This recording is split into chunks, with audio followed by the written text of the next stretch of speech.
Hello, and welcome to today's workshop, Readers Advisory, Ideas and Practice, presented by Booklist.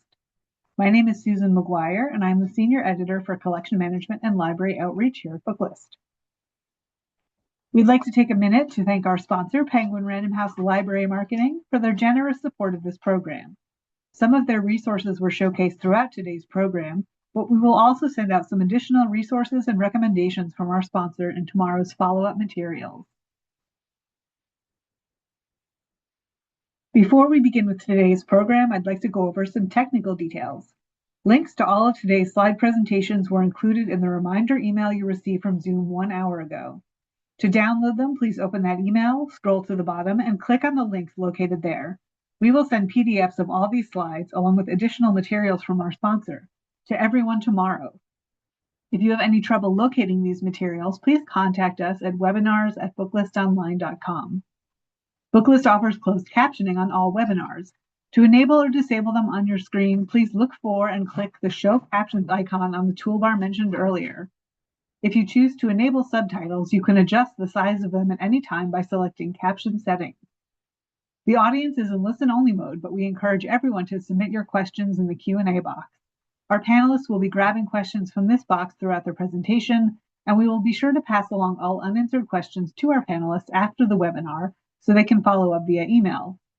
The chat box will also remain open throughout the entire program, and we will send the chat messages along with our follow-up materials to everyone tomorrow. And finally, Booklist expects all participants to maintain an atmosphere of respect and fairness.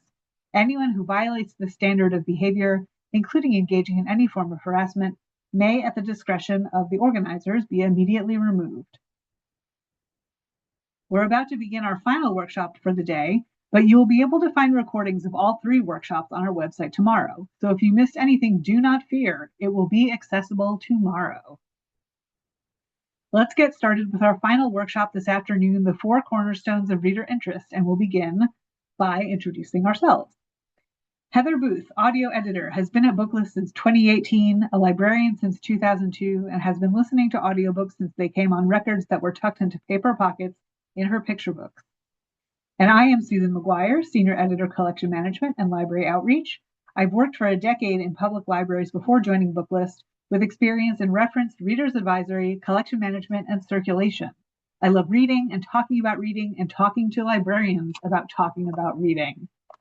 So here we go.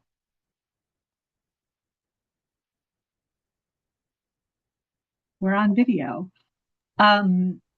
Welcome, everyone. Now we're on video. Yes, okay, now we're ready to start. We put on lipstick. So welcome to the 4 cornerstones of reader interest. Take it away, Heather. So since this workshop, everything about today has been a combination of readers, it's readers advisory ideas and practice. It's important that we talk about the practice part of that, not just the ideas, which we've been hearing phenomenal ideas and how to use those regarding different genres. But we'd like to talk now about the context of when these people come into the library looking for a book in the real world. So it's like when we are actually interacting with our readers as they exist in the world around them, and as our resources and our library collections exist at any given moment. This is the practice part of Readers Advisory and Practice, where the academic conversations of appeal elements, Readers Advisory interviews, and genre blending hit the stark reality that we've all encountered, which is like, sorry, all those copies are checked out. And unfortunately, that's a super popular book, I know, but it's not available for purchase in this country, and we just can't get it for you right now. But of the book that the reader wants when they enter the library isn't always rigidly fixed. And it's not always the only book that they'll leave the library with. And this is where the 4 cornerstones of reader interest come into play. Before we talk about the 4 cornerstones, we're going to discuss a little bit why people read. So why might patrons be coming into your building or contacting you from their home to find a book? So I hope you're familiar with the framework from Dr. Rudine Sims Bishop, the concept of reading for doors, windows, and mirrors. But within that framework, we can also discuss how people read to seek escapism or reflection, information, connection. It's important to note, though, that these are all internally motivated. These are motivations that come from within the reader, but we know that not all reading motivation is internal. We've got book clubs, we've got the media, we've got your sister-in-law who's on that huge tear about reading that one series. There are so many influences that push our reading influence or our reading interest into different directions that need to be acknowledged when we're in a reader's advisory interaction. All right, so what do we mean by the 4 cornerstones of reader interest? These are the factors that contribute to getting the right book into the right reader's hands at the right time. Only one of these has to do with the book itself. The rest have to do with the reader and the library and the general environment of society and culture. There are a lot of things to be aware of as you're getting ready to help patrons. So when we talk about mood, we mean the reader mood. And as Heather said, the internal motivation, that question, what is the reader in the mood for? And you'll use your good old reader's advisory conversation skills to get to this. And as you all know, the question sounds simple, but it's often way more complicated than that. And that's why it's a conversation, not just a simple question. Moving counterclockwise, we've got appeal. This is a way to analyze what's in the book: genre, tone, writing style, characters, storyline, and pace, the RA 101 stuff. This is the only cornerstone that's strictly book related, and genre is a good way to approach this. Is it a cozy fantasy or an epic fantasy, a cozy mystery or a thriller, cozy romance or a romantasy, or, as Rachel and Austin taught us, a cozy romantasy? You could look at reviews and recommendation lists to identify the genre of a book, as well as the other appeal elements, which we'll talk more about later. You can't control what books are available or what goes onto the bestseller list, but you can arm yourself with appeal info, i.e. get to know the books in your collection so you're prepared to make suggestions. And at its most basic level, Reader's Advisory is matching the reader's mood with the book's appeal. That's why those 2 cornerstones have to do with the reader.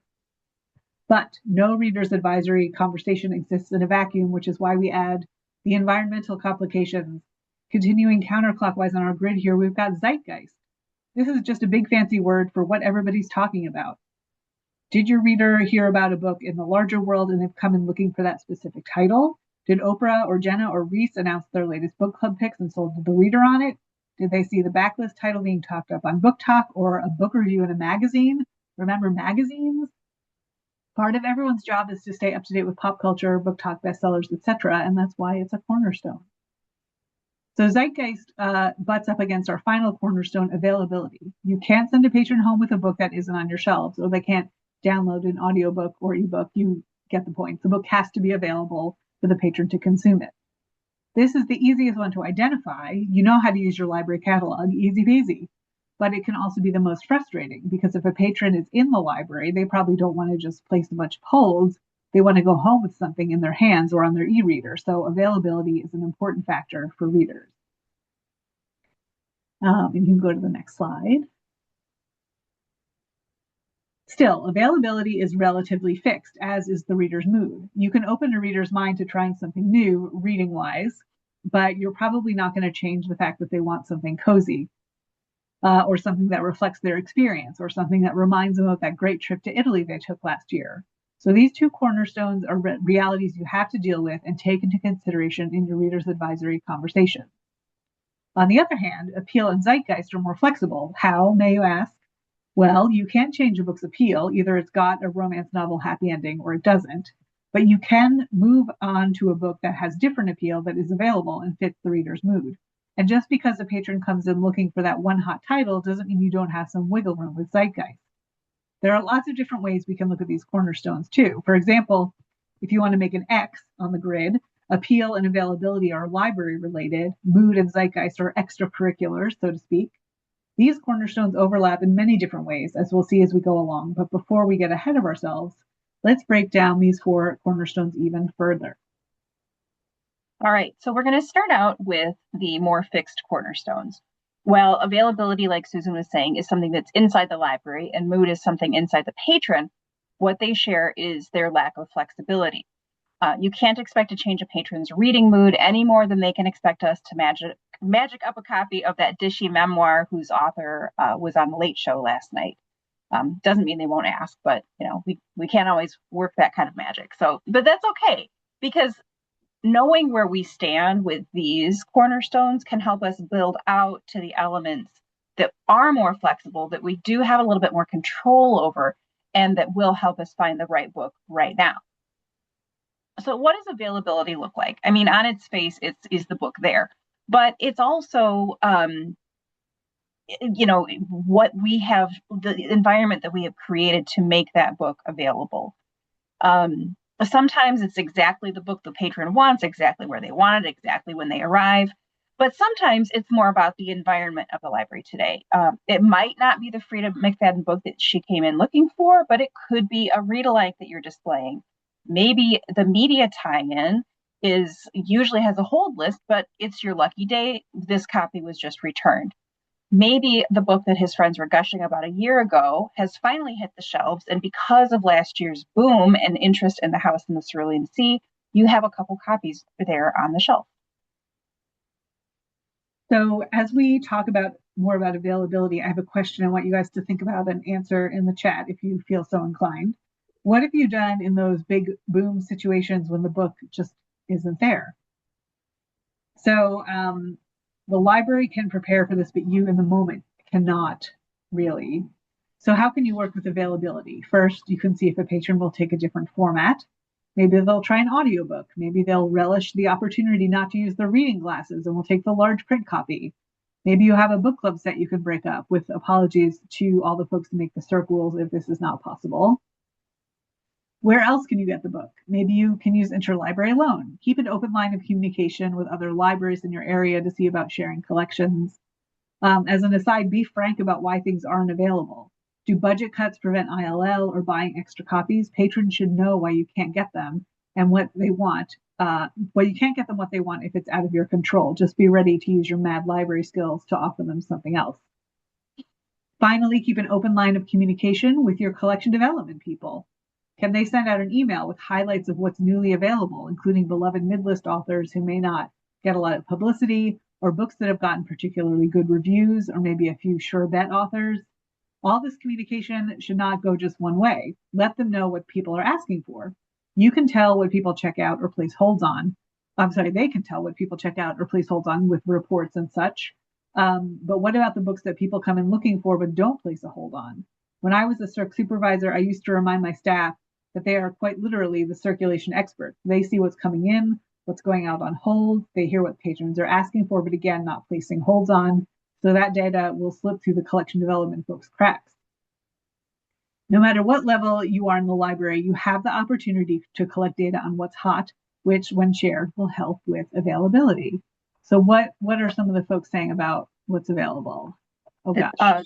There are some fantastic ideas, from displays of read-alikes to sharing out recently ordered books, so that that I think is great, because you're demonstrating not just that you're getting new books, but that you're responding quickly. That's excellent. Yeah. I love it. Yeah. And it looks like, I like to cruise the hold shelf to see what people are placing holds on. I love that. Yeah. And for sure, just keeping those, trying to keep connections through WorldCat, through other libraries, because, hey, we're all in this together, right? Yeah. Yes. Woohoo. All right. So Heather's going to talk more about the reader's mood in a second, but this one is more fixed in an individual sense. But you can also predict readers' moods in a broad sense by looking at local factors. Are you in a never-ending winter? Or if you're in Chicago, weather that keeps teasing spring and then going back to winter. What are folks in the mood for when they're snowbound? You can also think about demographics. We do a good job serving children with story times and facing out fabulous picture book covers. But what about their parents? What can you give them when their brain is mush? Or for the other end of the spectrum, do you have a lot of retirees who are looking to challenge themselves to something that they don't have to think about now that they don't have to think about work every day? You can't always predict an individual reader's mood, but you can prepare for community moods. And sorry, I was going to say, we have another question for the chat. So what mood do you all think is the hardest to meet the needs for? Yeah. This is mine, right? Yes. Sorry. I'm sorry. You know how it is with two screens. So like we said, the patron's mood is mostly fixed. Why are we going to try to get them to look for something contrary to the mood that they come in with? This would be like asking them to choose a different research topic because we just don't, feel super great about the research topic that they came in with. It's bad librarianship. It's not nice. But there's always the chance that we can work around this. So while mood is the most rigid of cornerstones, it's because availability can be a little bit flexible. It's possible that hotly anticipated book is going to be ready to check out tomorrow, but there's no guarantees that the patron's mood is going to change overnight. So how do we work with the mood cornerstone? Here, we really have to think like a reader. This is where you're going to use your RA conversation skills and appeal elements to really hone in on precisely what it is that your patron is looking for. If you need a refresher on this, we've been doing this RA Ideas in Practice for 3 years now. You can go back to our archived videos on YouTube and look for the 2024 Readers Advisory Idea in Practice presentation on the Booklist Online YouTube channel. There's a great RA 101 and appeal element session there. Of course, we're going back to basics with this one. Conversation is key. It's the vital human component to your interaction as well. You're relating to your patron. You're validating that their mood interest is what distinguishes you from their AI buddy. You're going to be the human face and meet them where they are and validate the mood that they're looking for in their books. Just because we never know what mood is going to walk in the door, it doesn't mean that we can't be prepared. So we can think about seasonal trends. We can think about community needs. You can look at what's going on in your town. So in the face of tragedy, you can balance some resources with escapism. And we've seen this happen beautifully in some libraries that go through really challenging times. Resources for managing this awful thing that's happened and titles for escapism if you just need to take a little mental vacation from everything that's going on. Maybe that teasing springtime, I mean, it's like a beautiful sunny day, blue skies, and there's snow on the ground right now. Maybe I feel like everybody in this town could use a little bit of Japanese healing fiction. Maybe your community with those snowbirds, maybe they're looking for a juicy series that they can start and they can finish while they're away for the winter. So we're going to use what you know about these waves, these natural waves in the calendar, in the seasons, and we're going to plan ahead. And we're going to be prepared as well as we can for a broad range of moods. Keep an eye on the vibes of your colleagues. They're community members or close to it.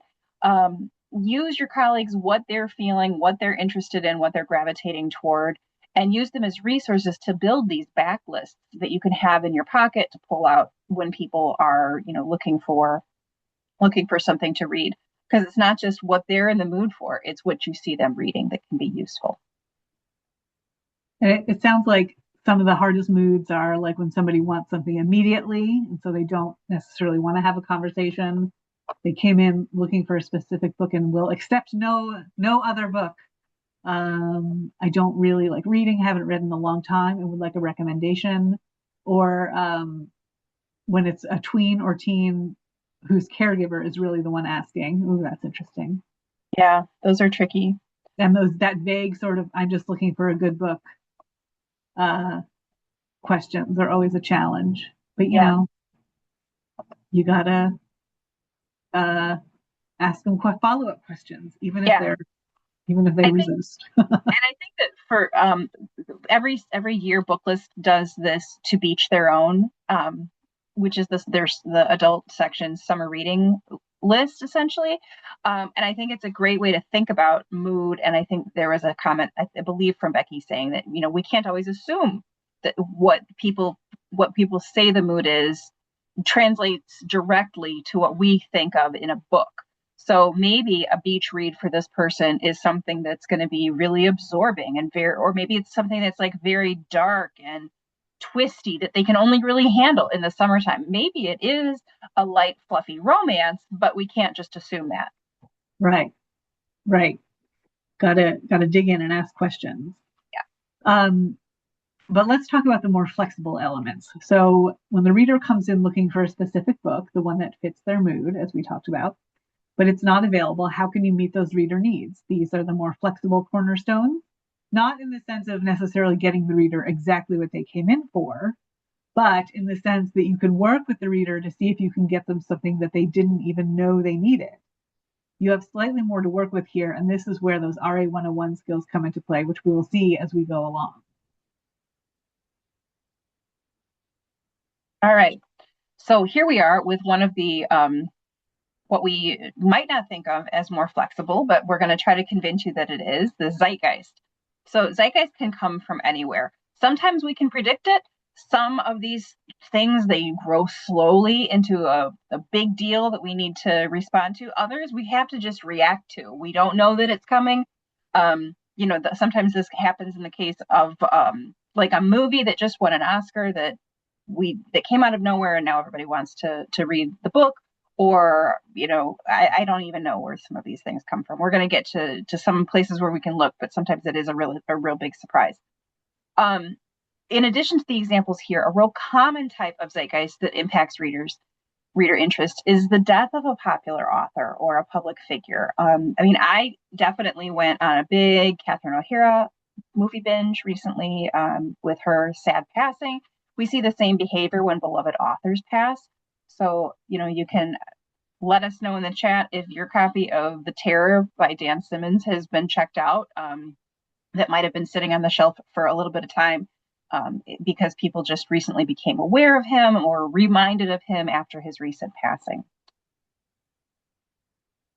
It feels like the zeitgeist is something that we have no control over, but we do, and we often have to answer, no, The Terror isn't here right now. There's a 3-week wait list, but we actually can do a lot within that. So if the patron is asking, the patron has created an opportunity. You're that human face. This is somebody who's seeking to connect with the library. So whatever it was in the world that got them interested in reading and brought them to the library creates a moment of interaction. It demonstrates their eagerness to engage with the world of books, and it gives you an opportunity to help them find a book that potentially meets their reading interest even better than the thing that they heard about. We like to think of 3 tiers of zeitgeist. So there's what people say the trends are. This would be like, Reese's Book Club. There's what you observe the trends are. I think that all libraries kind of saw this resurgence, this uprising, this wellspring of interest in the healing fiction genre. And then there's what you say the trends are. So we can talk a lot about heated rivalry. It's not like hockey romances started with this HBO show, and you can use it as an opportunity to showcase that the library is up on the trends. And again, it's also really important to keep up with those collection development folks, keep those lines of communication open. Yeah, go ahead, Susan. Yeah, and most of these trends, as Heather mentioned, don't really come out of nowhere. Keep your eyes and ears on these 4 groups, and you'll be much more prepared to meet the surprise zeitgeist. This is the cabal of tastemakers who are trying to trick us, but we are smarter than them. Okay, never mind. So Book Talk will often suddenly be all up in a certain backlist title, but remember, backlists are our specialty. And Book Talk has a different way of talking about books that we can use to our advantage. Learn about tropes and vibes and add them to your reader-like suggesting repertoire. Somebody in the chat said that they like to talk about vibes with teens, and I think that's a really sort of non-threatening way to be like, let's talk about the appeal elements. Like that is not, I can't imagine that going well with a teenager or an adult. Celebrity book clubs, and also Hollywood, or in the case of heated rivalry, the Canadian government. You'll often know beforehand that something is getting adapted, and though you can't always predict whether it's going to blow up like heated rivalry did, a screen adaptation is always a good indicator that there will be demand. I've been seeing lots of commercials for the new Ryan Gosling film Project Hail Mary, so I know I want to make sure we have a few copies of that Andy Weir book on hand. And I want to brush up on sci-fi related read-alikes. And finally, publishers. There are ways to learn what the publishers think will be big. So you can follow these to identify big national and international trends. And we'll talk about those as soon as I flip the slide over. And yes, vampires are happening again. Not that they ever went away, but trust me when I say that both your horror and your romance readers will be seeing lots of vampires in the coming months. Even though the Buffy reboot was canceled, vampires according to publisher trends, will rise again. Haha. Yeah, as someone in the chat says, vampires will always return. Always. Oh gosh. So there are a lot of factors that contribute to a book's quote unquote sudden popularity. You can follow some of these things in the list above to be on top of the larger zeitgeist. These give hints to what will be next, vampires, and give us something we can go back to if we didn't have it on the shelf. So stay attuned to pop culture, top 10 lists, book talk trends. Keep in mind that others in your library are doing this as well, specifically your collection development folks. So visit your new books /holds shelf /lucky day shelf to see what's there or what's not there, so you can find out what's checked out and what those collection development people have been buying more copies of because of hold. Are there any books on those hold shelves that weren't on your radar? Are you surprised to see a backlist title on your lucky day shelf? That's okay. It's never too late to get a book or a trend on your radar now. Remember, keep an open line of communication with those collection development folks, one that goes both ways. And keep up with other readers on your staff. Maybe you're not a book talker, but you've got a clerk who is. Tap their knowledge, because Readers Advisory is a team sport. As for some specific resources, Booklist publishes a high demand hot list in every issue, one for adult and one for youth, that will give you a clue to some of the big books that are coming out in the next 4 to 6 months. To tell you kind of how that sausage is made, a book will end up on the high demand hot list if an author has a big reputation, although we don't often include those auto buy authors like James Patterson. You know when those books are coming out, and even if you don't know, you know you're going to get them because they're on the auto buy list.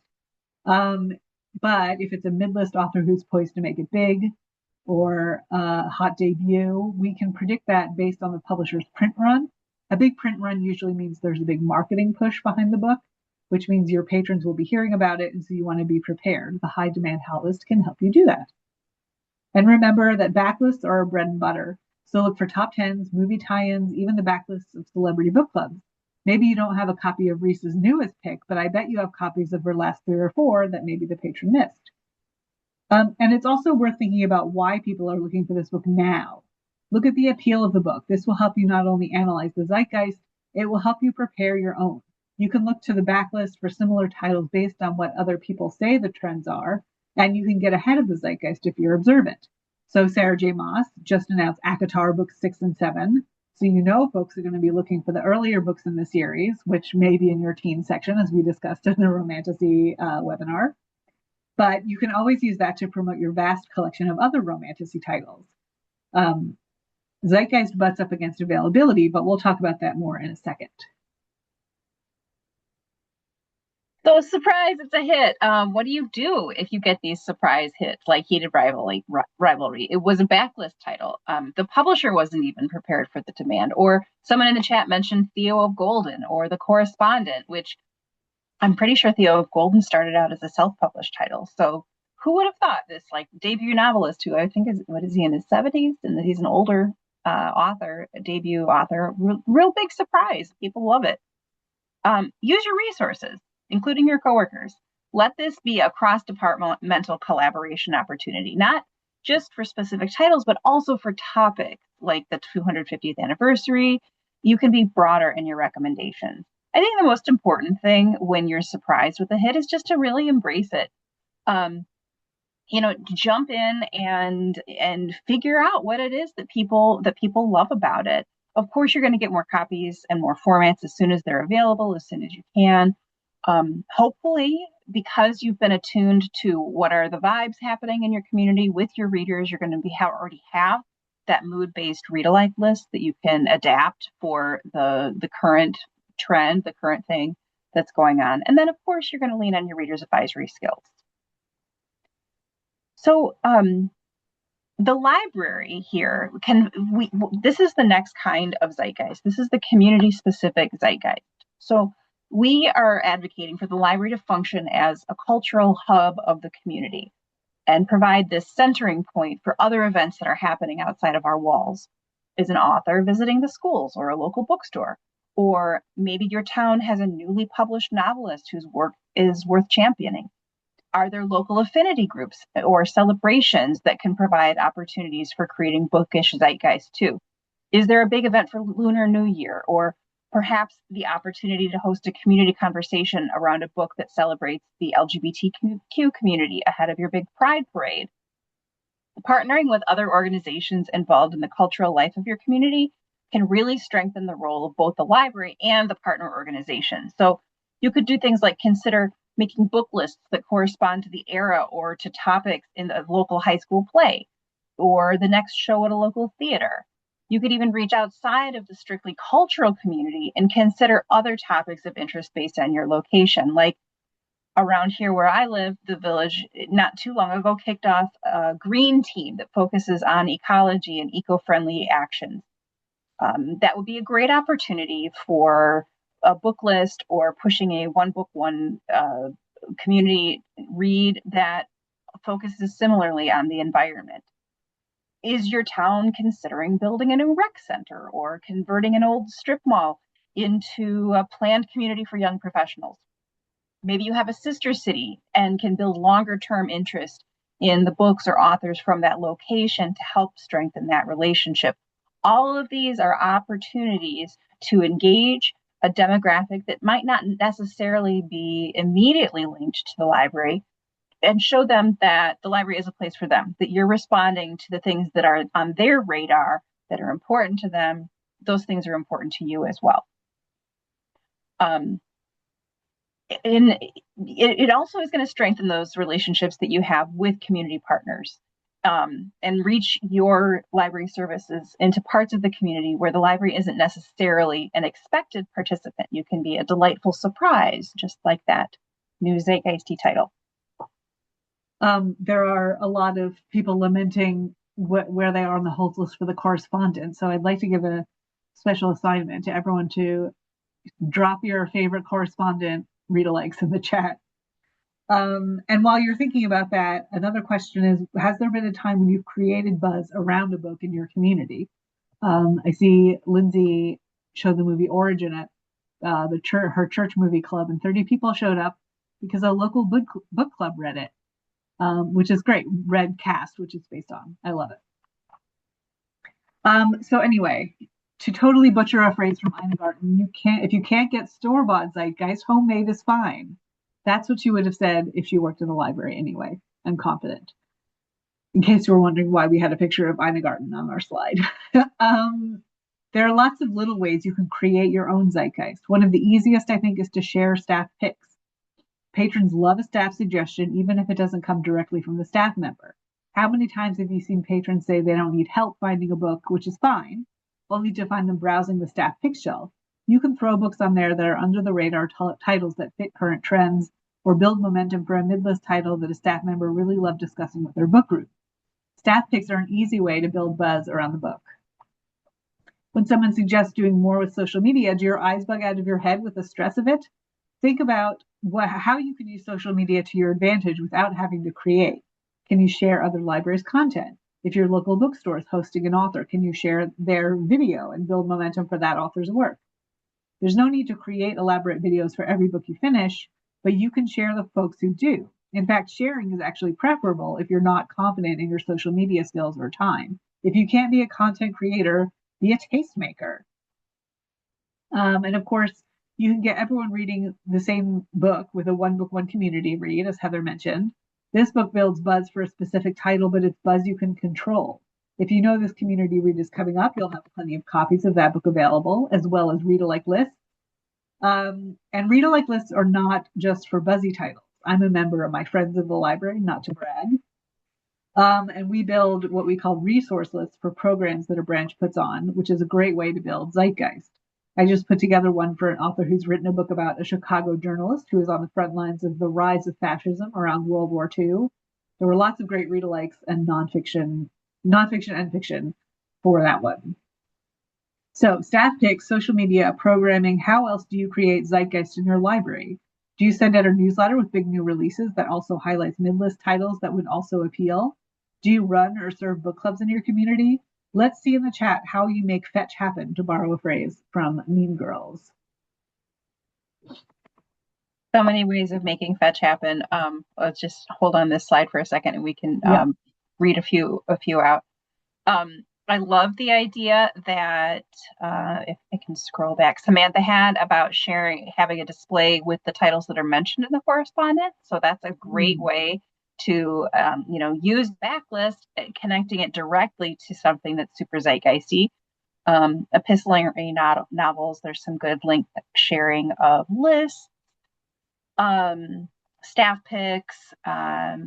Yeah, and it looks like there's a nice story in there about somebody finding a book that they loved and hand selling it to a spouse, then a child, and then the child's friends, and so just kind of building this interest through word of mouth, which is, I mean, isn't that what we want? We want word of mouth. We want people, to connect to the books that we loved, so that we have somebody to talk to about those books. All right. Okay, on to appeal. This is the one that I would expect that most of you are familiar with. Appeal is the most recognizable cornerstone, especially if you're a well-studied Reader's Advisory practitioner. This is the place where we have a lot of skills already, or hopefully we have a lot of skills, and hopefully we also have a lot of confidence in guiding a reader from one book to the next using these tried and true appeal elements that we have been learning about and teaching our colleagues about and working on for all of the years of our Reader's Advisory practice. So appeal is what we learn in Reader's Advisory 101, what we base our Reader's Advisory practice on, and it's what's on the page. It's the emotion you get out of the book, not the emotion that you put into the book. That's what's going to differentiate appeal from mood. So when we're talking about appeal, you're going to use your appeal element knowledge. But remember that you don't just have to rely on your past knowledge to field appeal-based cornerstone needs. You don't need to have read every book. You don't need to have a photographic memory of exactly what, how spicy the book was, or what era that historical took place in. Just that, this is going to get you started. There are going to be all kinds of resources out there. We have, just speaking on behalf of Booklist, we have special issues, spotlight issues that focus on specific genres each month. There are top 10 lists. There are specialty top 10 lists. So it's not just the top 10 romances, the top 10 debut romances, or it's the top 10 romances with travel, things like that. We have ways that you can winnow down that interest just within, the recent books that have come out. You can look to those specialized top 10 lists. You can look to our essentials list, which are great for backlist use. They used to be called core collections if you're a longtime Booklist reader. This is just the stuff that's within Booklist. So we can talk about what are the things the other resources that you like to use. And of course, you also then have what Susan is going to dive into, which is the Booklist review itself. So, and as I talk about that, the question for the chat is, what are your other favorite places to find appeal information? Even though we know Booklist is your favorite, maybe there's another one. So this screenshot is from our January Spotlight on Reader's Advisory. You can find it in the centerfold. It's the review for All the Water in the World by Erin Koffel, which was written by Donna Seaman. What we've done is pulled out each of the appeal elements from the review so we can translate that into a conversation with our patron. It's a little hard to read, so I'll give you a quick rundown. It's set mostly in a mostly abandoned New York City. It's got a little plot information to let you know this is a survival story. It gives a quick rundown of the characters, letting you know you've got teenagers in there, for example. It addresses the tone, commanding, heart-pounding, and haunting. It mentions that it's detailed, giving you a sense of the writing style. And the phrase, matching adrenaline-raising action with profound insights, gives you a sense of both the pace and the writing style. And there's a little tip of the hat to the genre, which is a cli-fi adventure, which gives you some shorthand to work with. This is why it's important to read reviews even if you're not reading for selection. They're also great for Reader's Advisory. Once you've identified a zeitgeisty title or found one you want to elevate, read the reviews to get more in-depth information about what's in the book so you can make an informed suggestion. So what are some of our other favorite resources here? Oh gosh. Staff picks are popular. Oh, a school librarian has a binder of read-alikes for hot titles. I like that. Cool. Booklist is the best. We agree, Lillian. All right, so let's kind of tie it all together in one quick slide. So what can we do with all of this information? It's helpful to know what readers are looking for or what they will be looking for, so you can anticipate some of their needs. But remember, when you don't have the exact title someone is looking for, there's no reason for them to go away empty-handed. You can assess their reading mood and check what's available to find them something else to read. You can also prepare for these kinds of requests by keeping an ear to the pop culture ground and looking at why a book is popular, aka why it's in the zeitgeist. Then use those mad RA skills to perform an RA conversation or create a read-alike list or display.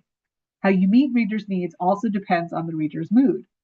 Maybe they just want heated rivalry and they start to leave frustrated that they have to wait, but maybe they'll walk past your display of hockey romances and do a little stop and browse and find something else to read. Now that's channeling zeitgeist.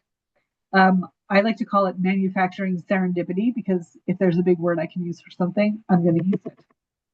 This is where you make informed decisions about what your readers may be interested in and put it in front of their faces in a variety of ways. Sometimes you're handing them the book after a conversation. Sometimes they find it in a face out in the stacks. It's a lot of work, but it looks easy to patrons, and that's the experience you want them to have. I just want to comment too. I love the way this image works because this is a continuum. You know, if we just like appeal is a continuum, genre blending is a continuum. The way that the four cornerstones work together is also a continuum. So some are going to be stronger, some are going to be less significant, and we're going to just ebb and flow within them as we need to. Right. It's really kind of situational. Yeah. Which is, it keeps you on your toes, which is sort of the blessing and curse of Readers Advisory. Yes. All right. I do think we have some time for questions. Yes. Let me get back to where the Q&A are. Okay, we don't have any unanswered Q&A questions. So okay. If you have questions you want to drop in the Q&A, or if you have things that you want to drop into the chat, I love this webinar because we have so much great activity in the chat and so many good resource sharings and connections happening. Will you put up on the slide with our contact info? Yes. So sorry to make you change windows. Oh, here's a fun one. What is the most effective Reader's Advisory interview question you use? Oh, God. I mean, honestly, like, I always started with, what are you in the mood for? Because that seemed, in my experience, that's less intimidating than, yes, Aileen Jakes, less intimidating than, what do you like to read? Because if you say that, then they're immediately like, I don't know. I've never read a book in my life. Or like, what was the last book you read is a good one to start with because that is sort of concrete. Like they know the last book they read. But the follow-up question was always, are you in the mood for something similar? So I usually would just cut to the chase and say, what are you in the mood for? When I was working with teens, it was often very helpful to ask, and this works with adults too, but I think for teens in particular, asking people what they haven't liked.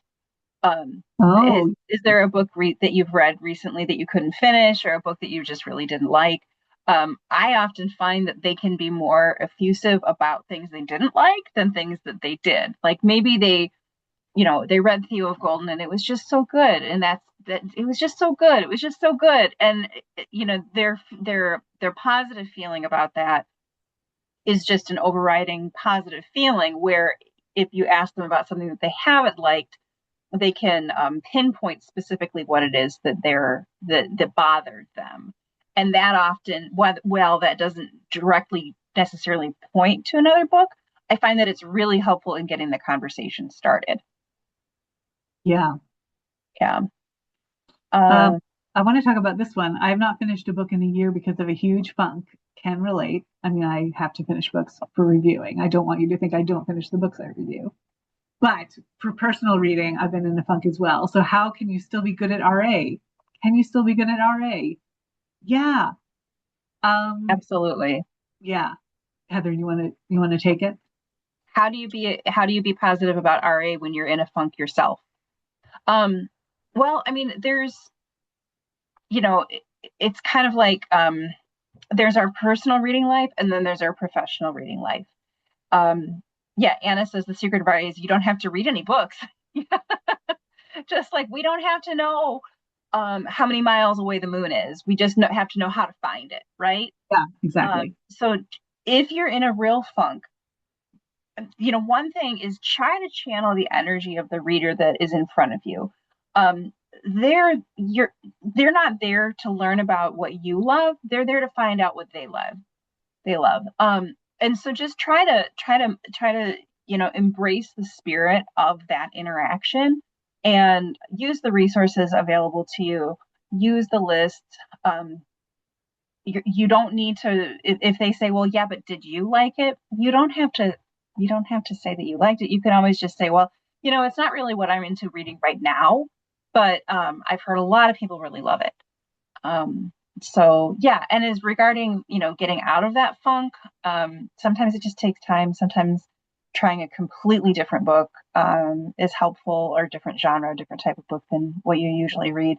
Um, what's helped me in the past too sometimes is just reading a book that's super, super popular, almost as an academic pursuit, trying to figure out what it is that people like about it. And sometimes I find that I really did enjoy it, or maybe I didn't enjoy it, but it's gotten me in the physical habit of reading again, which is, I mean, sometimes it's kind of like exercise. You just have to, there's the motivation doesn't arrive. You have to pursue it, um, Yeah. which is a struggle that I have and why I haven't been to the pool lately.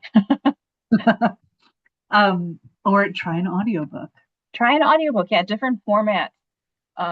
Decide that you're gonna, try reading first thing in the morning while you have your coffee. Try reading 5 minutes before bed. Try turning on an audiobook while you're driving home or while you're cooking dinner, or, tie it to something else that you enjoy. That's another way to do that. Yeah. Yeah. Ashley is lamenting there's no time to read everything, sadly. But as folks pointed out, um, you don't have to read everything. You just have to know how to find that appeal information. You have to know how to help the reader access and articulate their mood. You have to know how to use your catalog to know what's available. And you don't have to read everything, but you have to be aware of what's in the air and Mm-hmm. that zeitgeist, like we said. Yeah, and I think it kind of goes back too to if you meet somebody and you tell them that you work in a library and they say things like, "Oh, I would love to be a librarian. I would love to. I just love books so much." And I often felt like what I really wanted to say to them is it's not a book job, it's a people job. Yeah, yeah, And just it's about meeting the reader and meeting that reader's needs. And you can be a phenomenal librarian. I really do believe you can be a phenomenal readers advisory librarian and not be a big reader yourself. That's completely okay, because it's a job, and it's a job that we can do well. We can study, we can use the resources out there to do the job well, even if when we have an hour and a half to ourselves, maybe we'd rather watch a TV show sometimes. That's totally okay. yeah. And Um, is my burnout showing? No, I have some good books that I'm reading right now. yeah, and we also read for work, so it's Yes, different. I mean, exactly. if you're a reader, it does make it easier in some ways to do readers advisory, but you can't read everything anyway. So again, the knowing how to access what is going to be appealing about the book, who it's going to be for, when it's going to be for them is more important than the number of books you read each year. Yeah.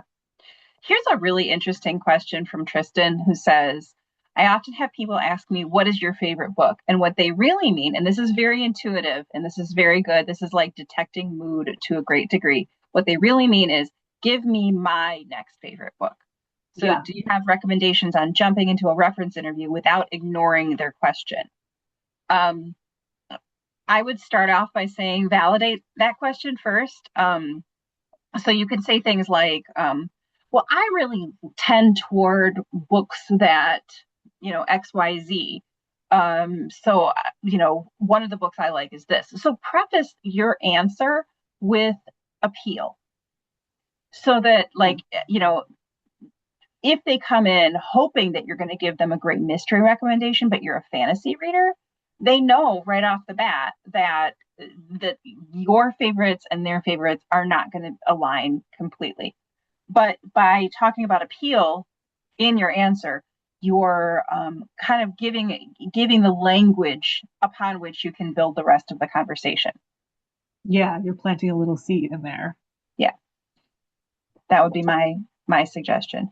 But yeah, I do think, your favorite book. And there are for sure some people that are just looking for whatever the person behind the desk is going to recommend is what they're going to read. Right. Sometimes it's just easier to take a book, try it out, and decide if they like it or don't like it.